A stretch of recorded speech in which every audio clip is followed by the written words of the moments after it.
السلام علیکم ورحمۃ اللہ وبرکاتہ۔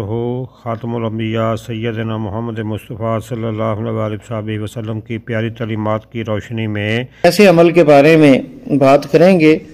کہ جو بڑے بڑے اعمال کے برابر ہے اور ہے بہت ہی آسان۔ آپ صلی اللہ علیہ وسلم نے فرمایا الا انبئکم بخیر اعمالکم، کیا تمہارے بہترین اعمال جو ہیں ان کے بارے میں خبر نہ دوں، بتاؤں نا، وارضاها عند ملیککم، اور تمہارے مالک بادشاہ تمہارے رب کے ہاں سب سے زیادہ رضا والے، اس کی خوشنودی والے، وارفعها فی درجاتکم، تمہارے دراجات میں سب سے اعلیٰ مقام ان اعمال کا ہوگا، وخیر لکم من اعطاء الذهب والورق، سونا چاندی خرچ کرنے سے بھی زیادہ افضل، ومن ان تلقوا عدوکم فتضربوا اعناقهم ويضربوا اعناقکم، اور اس سے بھی کہ تم دشمن سے ملو، تم ان کی گردنیں کاٹو وہ تمہاری کاٹے،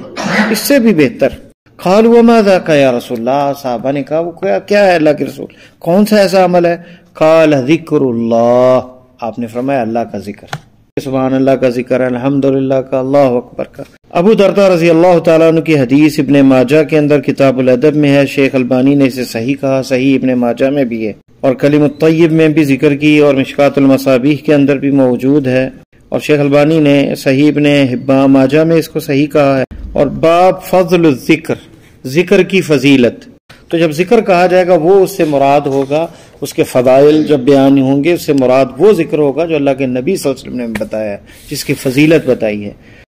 وقال معاذ بن جبل رضی اللہ عنہ، معاذ بن جبل کہتے ہیں ما عمل امرؤ بعمل انجى له من عذاب اللہ عز وجل من ذکر اللہ، کوئی بھی ایسا عمل جس سے وہ امید زیادہ کر سکتا ہے کہ یہ سب سے زیادہ نجات دینے والا ہے اللہ کے عذاب سے، تو اللہ کا ذکر، اللہ کو یاد، غمی اور خوشی میں اس کو یاد رکھنا، اس کی حدود کو یاد رکھنا، یہ بھی ذکر ہے۔ اس کو یاد رکھنے میں گناہ کرنے کا ارادہ ہے لیکن اللہ یاد آ گئے، اس کی نافرمانی ہے، رک جانا، یہ بھی ہے، تو یہ بھی یاد دہانی ہے اصل میں، کہ اللہ کو یاد رکھنا ہر سے علانیہ اور جہری، اعلانیہ طور پہ اور خفیہ طور پہ، اپنی خلوتوں میں، جلوتوں میں، اور جب ذکر کرنا زبان سے اس کی تعریف کرنی تو دل سے بھی، اس کے معانی پہ غور کر کے، تدبر کر کے، یہ نہیں کہ بس ورد جاری ہے، دل کہیں اور ہے، دماغ کہیں اور ہے، باتیں بھی ہو رہی، ساتھ تسمیاں بھی چل رہی، اس کا کوئی فائدہ نہیں اتنا ہوتا۔ خاص اذکار کے بارے میں احادیث بھی آتی ہیں، جیسے کہ ابو ہریرہ رضی اللہ تعالیٰ کی حدیث بخاری مسلم میں ہے، آپ نے فرمایا من قال لا الہ الا اللہ وحدہ لا شریک لہ لہ الملک ولہ الحمد وہو علی کل شیء قدیر، جس نے کہا یہ کلمات پڑھے کہ اللہ کے علاوہ معبود کوئی برحق نہیں، وہ اکیلا ہے جس کا کوئی شریک نہیں، اسی کی بادشاہی ہے، اسی کی تعریف ہے، اور وہ ہر چیز پہ قادر ہے، فی یوم 100 مرہ، یہ کلمات لا الہ الا اللہ وحدہ لا شریک لہ لہ الملک ولہ الحمد وہو علی کل شیء قدیر 100 دفعہ دن میں پڑھا، کانت لہ عدل 10 رقاب، یہ 10 غلام آزاد کرنے کے برابر ہے، وکتبت لہ 100 حسنہ، 100 نیکیاں لکھی گئیں، ومحیت عنہ 100 سیئہ، 100 نیکی گناہ مٹا دیے گئے،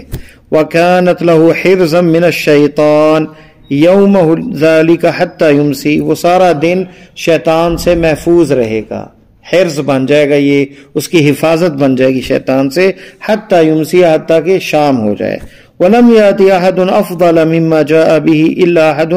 عمل اکثر من ذلک، کوئی بھی اس کے مقام کو نہیں پہنچ پائے گا اللہ کہ کسی نے اس طرح کا پڑھا اور یہی کلمات پڑھے اور زیادہ اس سے عمل کیا، یعنی اس سے زیادہ کسی نے یہ پڑھا، زیادہ یہ عمل کیا تو وہ آگے بڑھے گا، ورنہ اس کے برابر کوئی نہیں پہنچ پاتا۔ کتنی عظیم حدیث ہے۔ تو لا الہ الا اللہ اس میں وحدہ لا شریک کلمہ توحید ہے، لا معبود بحق فی الوجود، کہ جو بھی کائنات میں ہے حق کے علاوہ معبود باطلہ کی نفی ہے، سب کی نفی ہے، حق کے علاوہ کسی کا وجود نہیں، وہ اکیلا ہے، وہ اکیلا ہے، لہ الملک ولہ الحمد، اسی کی بادشاہی ہے، وہ بادشاہوں کا بادشاہ ہے، تو ہر چیز کی وہ ہر خزانے کا مالک ہے، اور ہر چیز میں وہ تصرف رکھتا ہے، اور ہر چیز اس کے ارادے اور اس کی مشیت کے تابع ہے، اور اسی کی تعریف ہے جیسے اس کی شان کے لائق ہے، جیسے حقیقت میں اس کی تعریف کرنی چاہیے، وہ تعریف کا اکیلا ہی مستحق ہے، تمام قسم کی ثنائیں اور تعریفوں کا، اور وہ ہر چیز پر قادر ہے، اور ہر قسم کے عجز اور ہر قسم کے نقص سے مبرہ ہے۔ اور غلام آزاد کرنے کے بارے میں ابو ہریرہ رضی اللہ تعالیٰ عنہ کی حدیث آتی ہے، فرمایا من اعتق رقبۃ مؤمنہ، جس نے ایک مومن غلام کو آزاد کروایا، اعتق اللہ بکل ارب منہ ارب منہ فی النار، اس کے ہر جز اور عضو انسان کے جس کو آزاد کرائے اس کے بدلے میں اللہ اسے آگ سے آزاد کرے گا۔ اور مسلم کی روایت میں ہے من اعتق رقبۃ اعتق اللہ بکل عضو منها عضوا من اعضائه من النار حتى فرجہ بفرجہ، ہر عضو اس کا جہنم سے آزاد کریں گے اس کے آزاد کرنے سے، حتیٰ کہ اس کی شرمگاہ کو بھی آزاد کریں گے اس کی شرمگاہ کے بدلے، اور 100 نیکی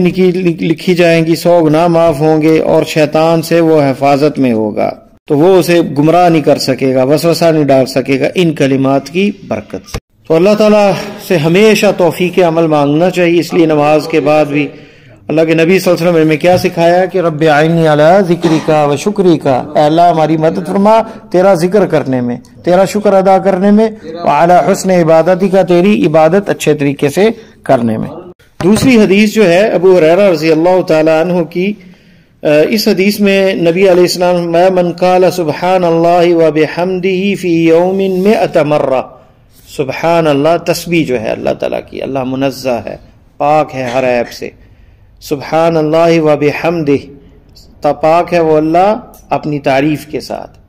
100 دفعہ جس نے کہا حطت خطایاہ وان کانت مثل زبد البحر، اس کے گناہ معاف ہو جائیں گے اگرچہ وہ سمندر کی جھاگ کے برابر ہی کیوں نہ ہو۔ ایک روایت کے اندر جو سہیل ابن ابی صالح سے ہے، عن سمی عن ابی صالح من قال حین یمسی وحین یصبح، اس میں ذکر ہے کہ صبح اور شام جس نے یہ کہا، ویاتی فی ذلک ما ذکرہ النووی من الافضل ان یقول ذلک متوالیا فی اول النہار و فی اول اللیل، اور امام نووی کہتے ہیں بہتر ہے کہ لگاتار پڑھے، ایک ہی نشست میں صبح پڑھے اور شام پڑھے، یعنی صبح شام کے اذکار میں اسے شامل کرے۔ وَإِن كَانَتْ مِثْلَ زَبَدِ الْبَحْرِ، یہ کنایت ہے، یعنی اشارہ ہے اس طرف مبالغے کا کہ سمندر کتنا بڑا ہے، زمین سے زیادہ ہے، اس کی جھاگ بہت زیادہ ہے، تو یعنی جتنے زیادہ